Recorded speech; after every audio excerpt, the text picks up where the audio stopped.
14 अगस्त की शाम को जब जवाहरलाल नेहरू, इंदिरा गांधी और पद्मा नायडू के साथ अपने घर पर बैठे थे और आजादी के भाषण की तैयारी कर रहे थे, तभी उनके फोन की घंटी बजती है और फोन उठाते ही नेहरू जो खबर सुनते हैं उससे उनका चेहरा लाल पड़ जाता है, आंखों में आंसू आ जाते हैं और शरीर में सिहरन पैदा होने लगती है। साथियों, 14 अगस्त 1947 रात के 12 बजे जब पूरी दुनिया के लोग चैन की नींद सो रहे थे, तब भारत की आजादी का वो सुनहरा अध्याय लिखा जा रहा था जिसका हम पिछले कई दशकों से बेसब्री से इंतजार कर रहे थे। इसी पल के लिए देश के लाखों स्वतंत्रता सेनानियों ने अपनी जान कुर्बान कर दी थी। हर तरफ खुशी का माहौल था, लेकिन कुछ नेताओं और अंग्रेजों ने इस खुशी के मौके को देश के करोड़ों लोगों के लिए गम का मौका बना दिया था, क्योंकि इस दिन हमारे अखंड भारत का बंटवारा होने जा रहा था, जिससे राजनेता बनकर देश चलाने वाले नेताओं में तो खुशी की लहर फैली हुई थी, लेकिन देश की आवाम इस बंटवारे से कितना ज्यादा दर्द सहने वाली थी उसका किसी को अंदाजा भी नहीं था। अखंड भारत के हिंदुस्तान और पाकिस्तान के इस बंटवारे का दर्द वही लोग समझते हैं जिन्हें रातों रात अपना घर छोड़ना पड़ा था, जिन्होंने अपनों को खोया था, जिन्होंने अपने देश को खो दिया था और जो सड़क पर पड़े दर्द से तड़प रहे थे और अपनी जान की भीख मांग रहे थे, लेकिन सुनने वाला कोई नहीं था।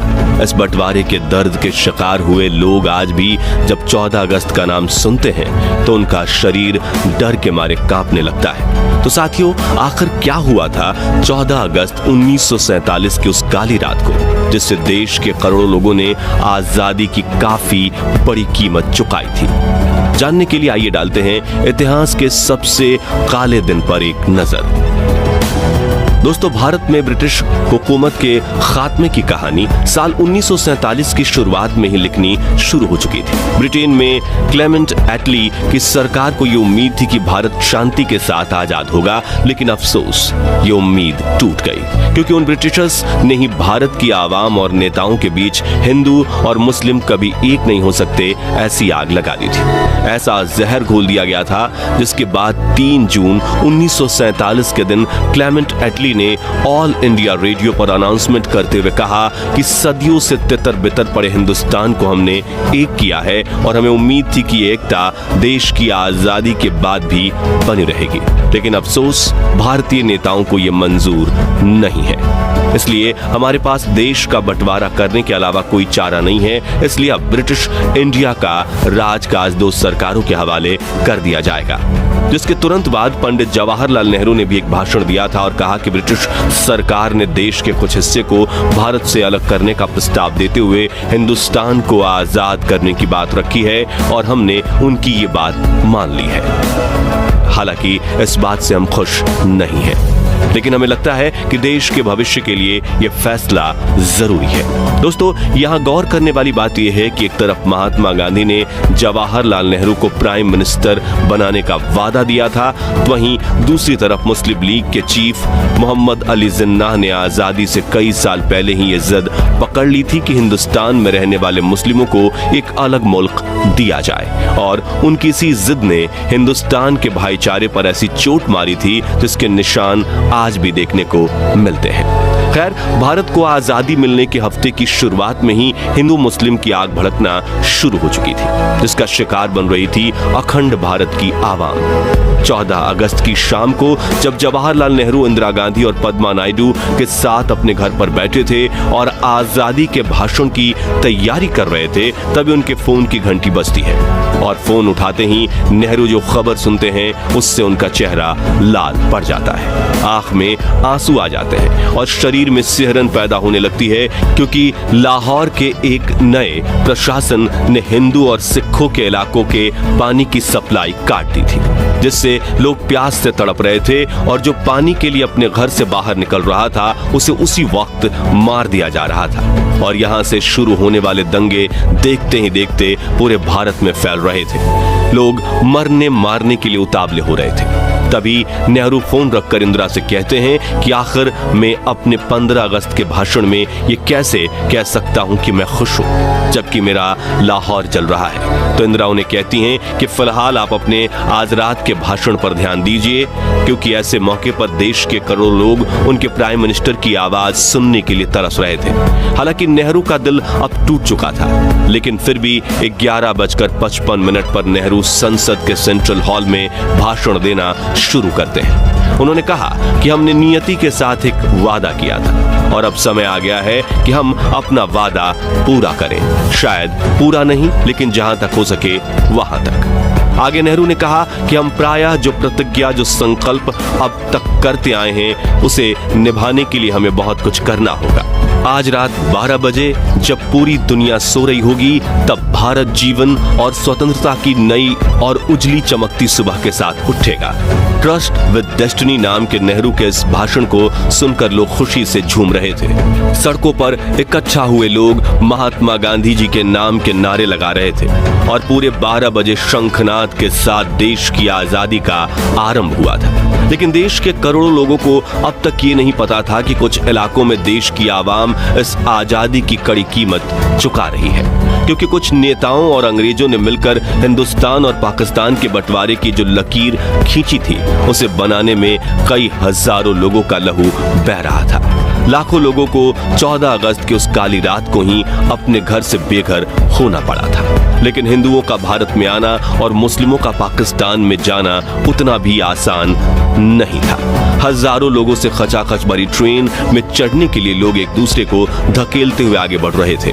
लाखों लोगों को अपना घर और व्यवसाय छोड़कर पलायन करना पड़ रहा था।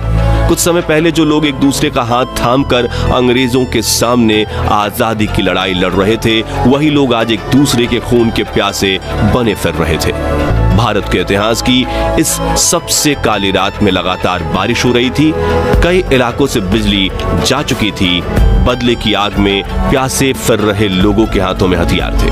वे बेधड़क होकर कत्ल किए जा रहे थे।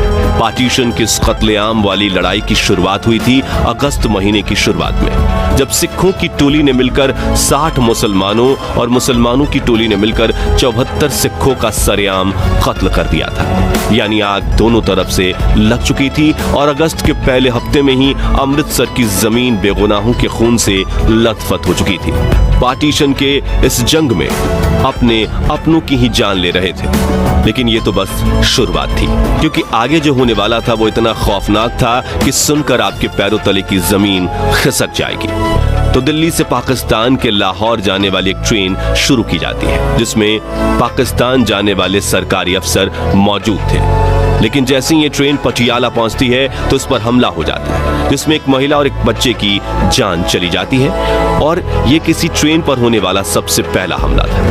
फिर जब ये ट्रेन लाहौर पहुंचती है और ये खबर चारों तरफ फैलती है, तो वहां के मुस्लिम बदला लेना शुरू करते हैं। सबसे पहले तो पाकिस्तान से अमृतसर आने वाली ट्रेन में मौजूद 43 हिंदुओं को स्टेशन पर ही मार दिया जाता है और फिर 13 अगस्त के दिन जब पाकिस्तान से अमृतसर के लिए ट्रेन रवाना होती है, तो वो ट्रेन अमृतसर तो पहुंचती है, लेकिन उसमें मौजूद कोई भी इंसान जिंदा नहीं था। हर डब्बे में थी तो बस हिंदू और मुस्लिमों की लाशें। जिसके बाद ट्रेन पर हमलों का सिलसिला शुरू हो जाता है और हर रोज अमृतसर और लाहौर के बीच आने जाने वाली ट्रेनों में लाशों के ढेर मिलते रहते हैं। दोस्तों, 14 अगस्त के दिन जब हिंदुस्तान और पाकिस्तान दोनों मुल्क अंग्रेजों की गुलामी से आजाद होने के करीब थे, तब अपने ही लोगों से डरते हुए हिंदू और मुसलमान लोग देर रात बारिश के बीचों बीच छिपते छिपाते हुए पलायन कर रहे थे, क्योंकि उन्हें लग रहा था कि अगर हम अपने मुल्क में नहीं पहुंचे तो अगले ही कुछ दिनों में हमें यहाँ मार दिया जाएगा। लेकिन जहां पाकिस्तान से हिंदुस्तान आने वाले हिंदू और सिख लोगों को देखते ही मार दिया जा रहा था, वहीं हिंदुस्तान से पाकिस्तान जा रहे मुस्लिमों को भी तलवारों से काटकर लहूलुहान किया जा रहा था। इसी वजह से हर तरफ भगदड़ मच चुकी थी और इस काली रात में हजारों लोगों ने अपनी जान गंवाई। और अगले दिन सुबह यानी 15 अगस्त के दिन जहां दोनों मुल्कों के करोड़ों लोग अपनी आजादी का जश्न मना रहे थे, वहीं लाखों लोग अपने को खोने के दुख से तड़प रहे थे। अंग्रेजों के बोए जातीय नफरत के बीज ने भारतीयों की एकता को अंदर तक झकझोर कर रख दिया था। इस पार्टीशन की आग अगले कई महीनों तक जलती रही, जिसमें कई करोड़ लोग स्थानांतरित होने के लिए मजबूर हुए थे और उनमें से करीब 20 लाख लोगों ने अपनी जान गंवाई थी। खैर, यहाँ गौर करने वाली बात यह है कि इन मौतों के लिए हम हिंदू, मुस्लिम या सिख जाति के लोगों को दोषी करार नहीं कर सकते, क्योंकि बंटवारे की बात निकलने से पहले देश की आवाम तो खुशी से एक दूसरे के साथ मिलकर रहती थी, लेकिन एक दूसरे को मारने के लिए उतावले हुए लोगों में जहर भरा था अंग्रेज और उन कुछ नेताओं ने जिनकी सोच निजी स्वार्थ और जातीय भेदभाव पर टिकी थी।